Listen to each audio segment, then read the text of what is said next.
What's going on? It's Amy Nicholas. Welcome back to the channel. If you're new, say hello down in the comments. Let me know how long you've been day trading. I am officially now in month 5. So April marked month 5 for me now for my day trading journey. I just put up a video too, or it's about to be released, of my 4 months since I started and how that's gone. But this video, it's going to be my recap Tuesday day trade. And I say trade because there was only one. Was I green? Was I red? About to find out. But I'm going to tell you what I was looking at this morning, what was on my watch list, what I felt like the market conditions were like, what specific indicator helped me in this one trade, and how I'm doing so far with my 20 trades experiment. So this is part 2, or I should say phase 2 of my 20 trades experiment. In phase 1, I was trading 1 share per trade with a 75-cent trailing stop loss on every single trade in order to overcome like trading issues, mental issues I had, especially fear of getting into a trade, of being wrong. I've started phase 2 now where I'm trading 2 shares per trade, and today was trade number 15 out of that 20. And the stop losses I've varied and had not so great results with that. So I'm back to my 75-cent trailing stop, but just trading 2 shares now instead of just the 1. So today I was looking at just 2 stocks. I decided to keep it simple. So I was looking at my usual Tesla, but more so number 1, I was looking at Broadcom, expecting a move on AVGO, and especially after the kind of like semi-surge on the semis yesterday, kind of seemed like Broadcom's like getting prepped for a move. And so I was kind of looking at that one. And this morning after the open, it was just sort of chopping around like 166, 167. And I was going to trade the ETF AVGX, which is the long ETF for Broadcom. Basically, I really like to trade the stocks that are like over $100. I like to trade their ETFs because for day trading, it's just a little bit easier. So like for Tesla, TSLR, for NVIDIA, NVDL, like there's ETFs that you can have way more shares because they cost less than the actual stock. So that's kind of my strategy as of late. And occasionally I'll buy the actual stock if it's under $100. So yeah, so looking at those this morning, and the first 5 minutes, I was like, I'm not in a hurry. I'm not going to jump in. The market's kind of like trying to figure itself out again. And I was listening to the guys I like to watch live in the morning, Bear Bull Traders on YouTube. And here is a perfect example of why I do not mirror trade, okay? Just because I listen to this channel doesn't mean I copy what they're doing, even though they're very successful traders. Andrew Aziz, he wrote How to Day Trade for a Living. He's one of the traders that's often on that channel. And he went long on Tesla. And I'm looking at it, I'm like, should I jump in on TSLR? He uses TSLL, but I use TSLR. And I'm like watching the chart, I'm like, got my screen over here, and I'm like, yeah, I wasn't convicted. It was going up, but I didn't have conviction based on the momentum and based on the indicator I'm going to tell you about, that it was in a sweet spot of capturing a move. Like I like to capture the momentum. I'm a momentum day trader. And so I look for that. And what I saw, and thank you ChatGPT for thoroughly explaining this to me. ChatGPT put me together a stochastic reversal playbook, scalper edition. And basically in these notes, I went through it and tried to kind of understand. It's the indicator I'm using is the stochastic oscillator, which you can see at the bottom of my charts over here. This is Robinhood, by the way. I just like their charts because they're prettier than Thinkorswim. And so I've got my charts over here. So I'm looking at the oscillator and the numbers, which was kind of the part where I was trying to understand better. It's like, yeah, you can look at the lines and see, okay, is it going up? Is it down? Are they crossing over?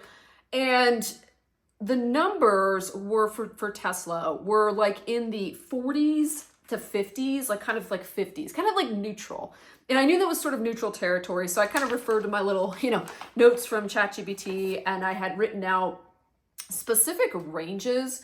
So when I looked at the range and it, was kind of in the 50 to 60, which kind of says it's neutral, momentum might be building, but it's kind of one of these things like, it's not a sure thing, right? It's a very much uncertain territory.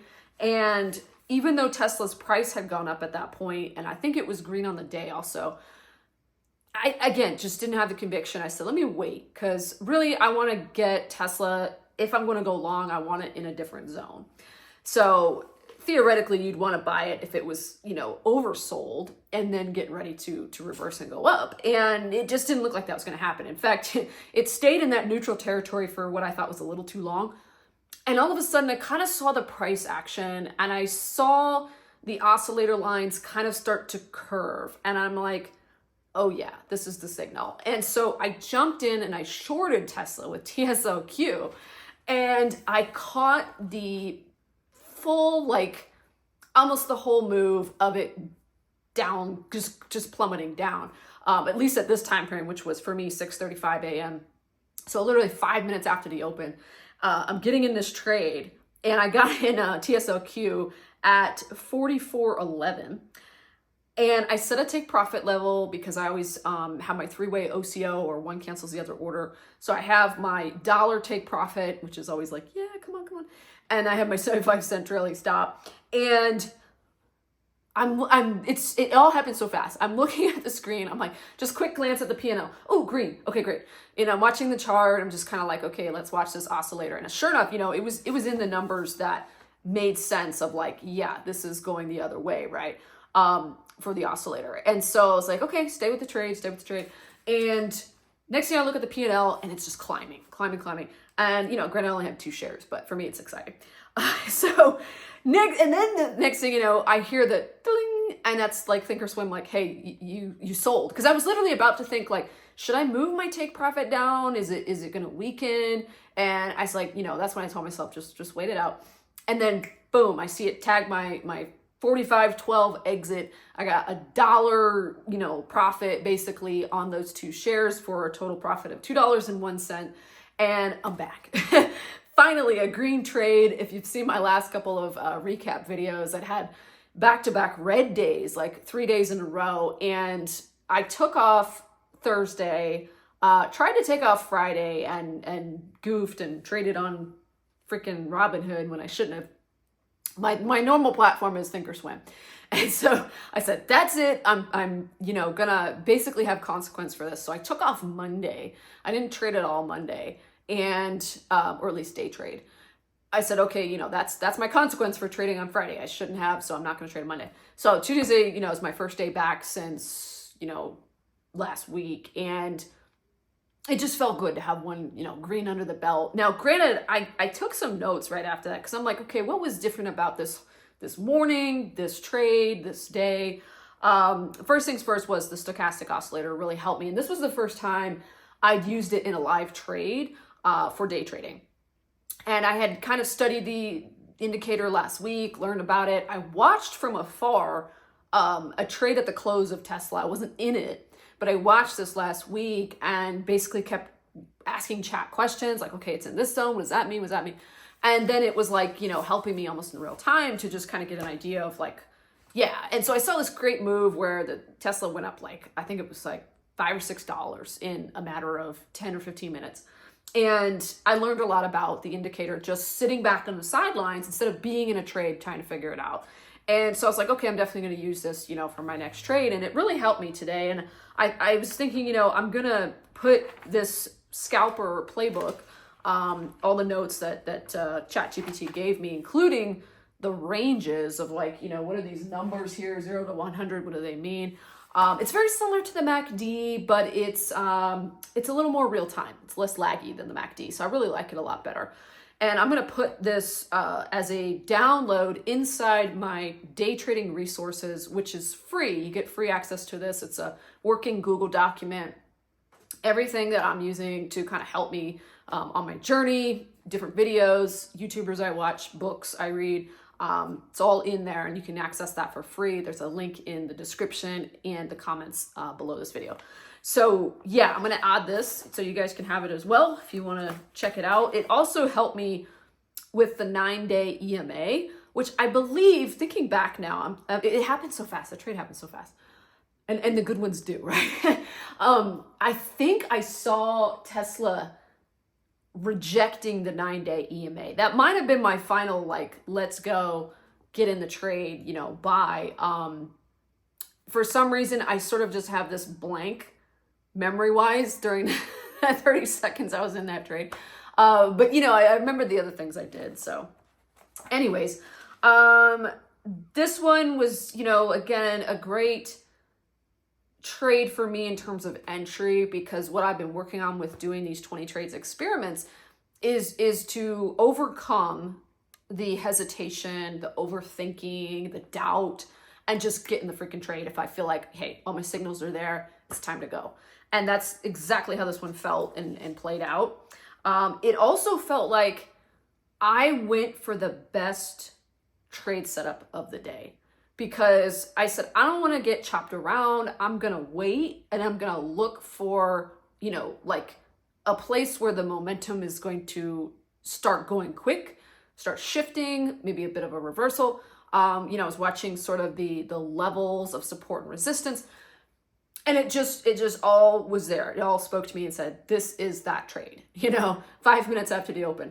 And after this trade, I considered walking away and just being like, okay, I'm done. I got one green, cool. And I said, you know what? I'll just sit and watch. And if I see another good trade come along, I'll jump in. But I'm not going to just try to quickly jump back in just to keep playing, And I watched, and I sat there for almost another hour, and the market was chopping and ranging. And I was like, yeah, I don't see anything here.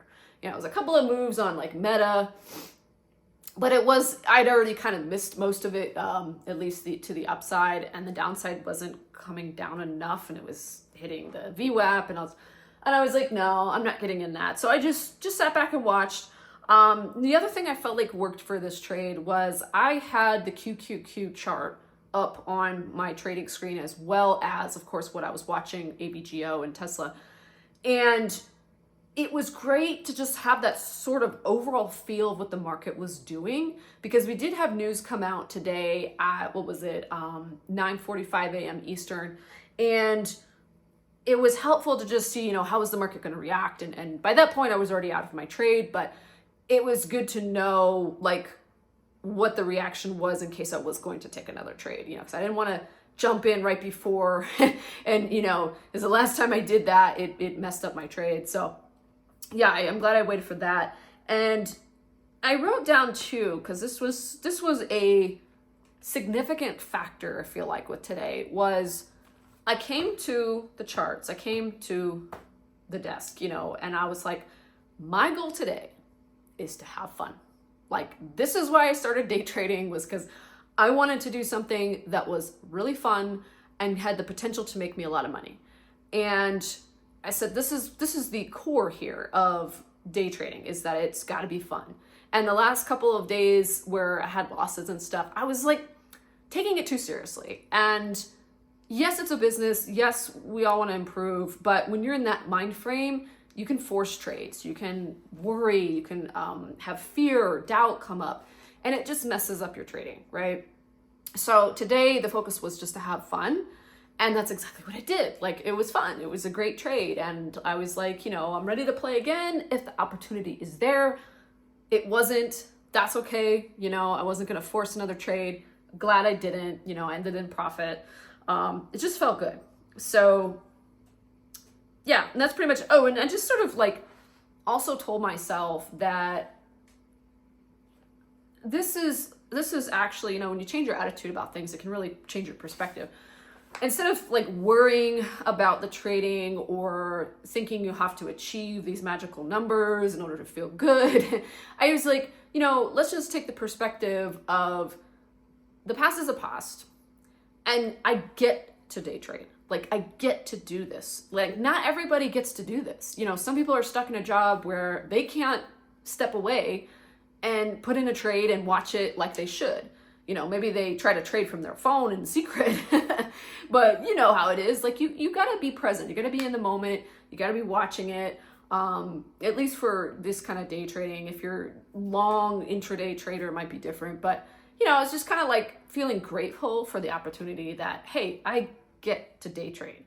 Like, this is a privilege. And so it made me kind of feel like I was in a state of gratitude.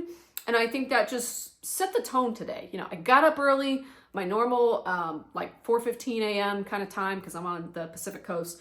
And I had a nice like morning routine, and I was, you know, I had time to prep, look at the market, see what was going on. And it just, yeah, it just played out really well. Got a pretty good night's sleep, you know, and I think all these things kind of add up. And last week when I was having back-to-back red days, there was a variety of like other factors that I felt like kind of affected my trading. And I said this week, you know, it's going to be different. That was kind of one of the reasons too I wanted to take Monday off, was like, I still was like, I need a reset day. And it was great. I just put in a couple of swing trades and didn't day trade anything. So that was cool. And hey, I'm in the money on both of those. So woohoo. But anyways, guys, yeah, I'm going to be adding this stochastic reversal playbook scalper edition notes to the day trading resources. I think I could put it as some sort of download in there. So if you want to get access to that, feel free to enter your email in the link down below in the description or in the comments. And I will see you on the next one. Take care.